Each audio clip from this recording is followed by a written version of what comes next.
Hello, everybody. Good to see all your beautiful faces. Are you having a good time? Awesome. All right, so as she said, my name is Christina Bennett with Live Action, and I'm very thankful to be with you guys here today.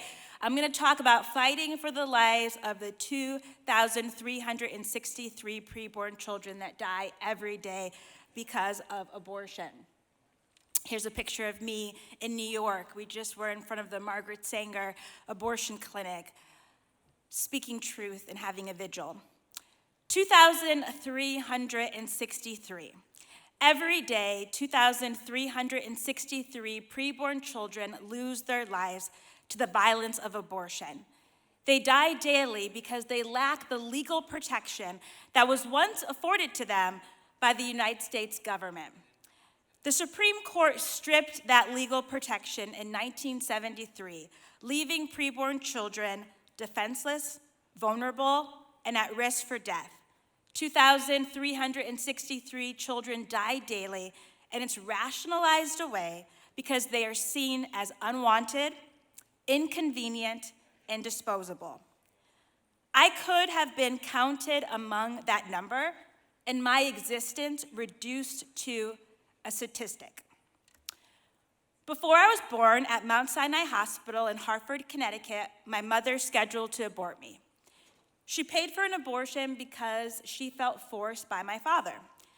She had a mentor at church, but when she went to her mentor and told her she was pregnant, she said, "If you come back to this church, I will be the first person to put my foot in the door and not let you in." Afraid and alone, my mother decided to end my life. But a hospital janitor intervened. She approached my mother in a hallway, and when she saw her crying in her white gown, she asked her a simple question: "Do you want to have this baby?" My mother said, "Yes." And the janitor said, "Then God will give you the strength." When my mom walked into the waiting room to collect her things, the abortionist called her into his office. And she was shocked to see that he hadn't cleaned up the blood from the last abortion. It was on the floor.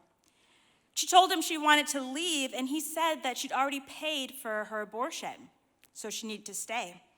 He told her, "You're just nervous. You can get through this." And she said, "No, I changed my mind. I want to keep my baby." And then he raised his voice and said, "Don't leave this room." But she didn't listen. She ran out of the hospital. Thank God. Thank God.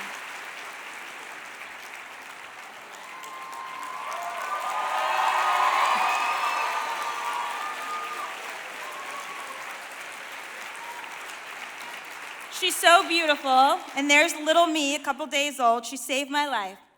But she kept that experience hidden in her heart for decades until I discovered it when I was in college.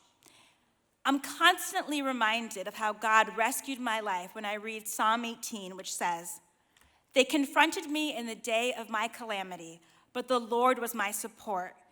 He brought me into a broad place, and he delivered me because he delighted in me." Yesterday, we marched at the 49th Annual March for Life. And the theme of the march was equality in the womb. Equal justice under the law is a foundational American principle inscribed upon our Supreme Court building.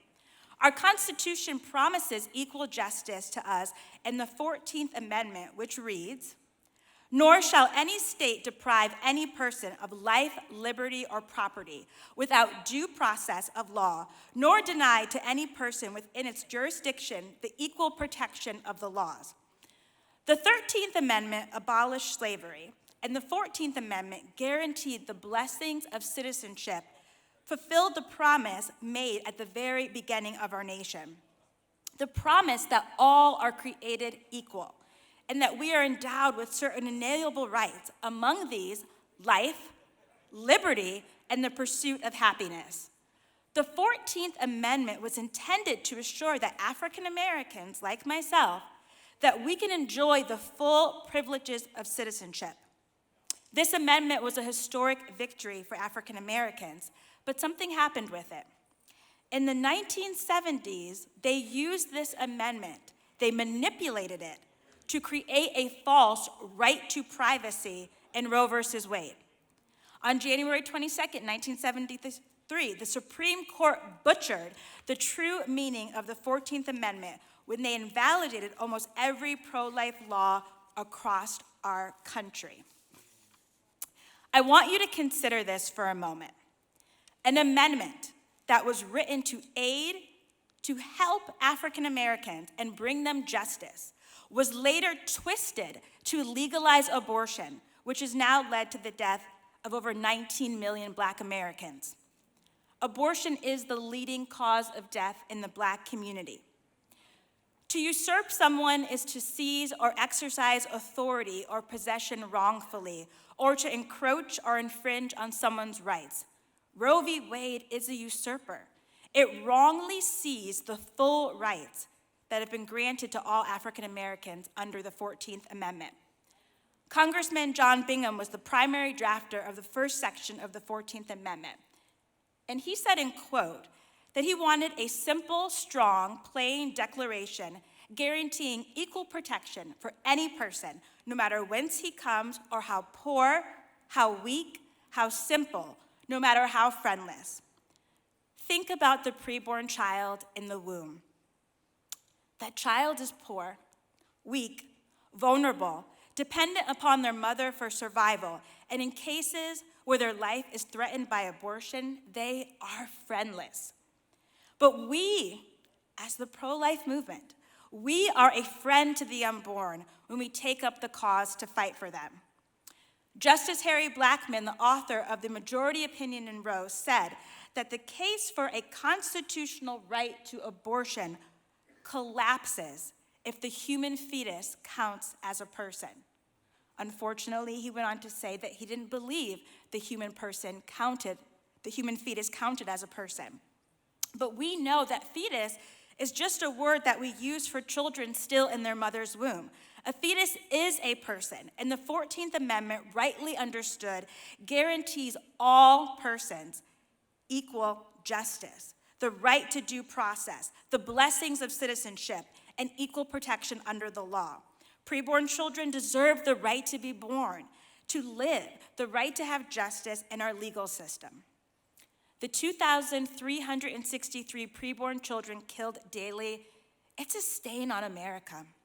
It is a reflection that we are neglecting the needs of women and families while denying the humanity of the preborn child.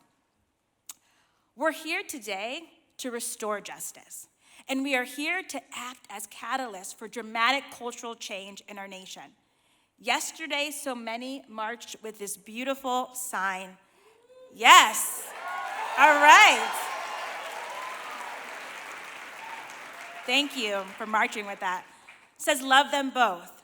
You know, it's a kind message, it's a loving message, but it's more than just that. It's a message that, if honestly embraced, can bring sweeping, dramatic cultural change to the United States. Love them both may sound sweet, but to Planned Parenthood and the politicians that they fund, it should be terrifying, because loving them both empowers us to achieve victory in this monumental struggle, because we know something more powerful than the abortionists can even comprehend. We know that love conquers coercion.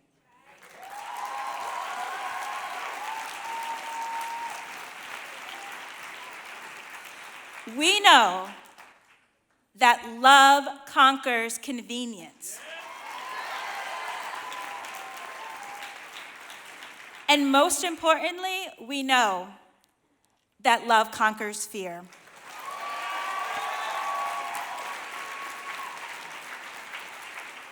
And when love them both becomes more than a bumper sticker, more than a magnet on our fridge, and even more than these beautiful signs, that phrase has the power to become a cultural anthem. And that anthem can and will lead to dramatic cultural change. So, how can you practice loving them both? Well, a janitor loved both me and my mother, and there she is today, with my son, who my husband and I just adopted from the foster care system.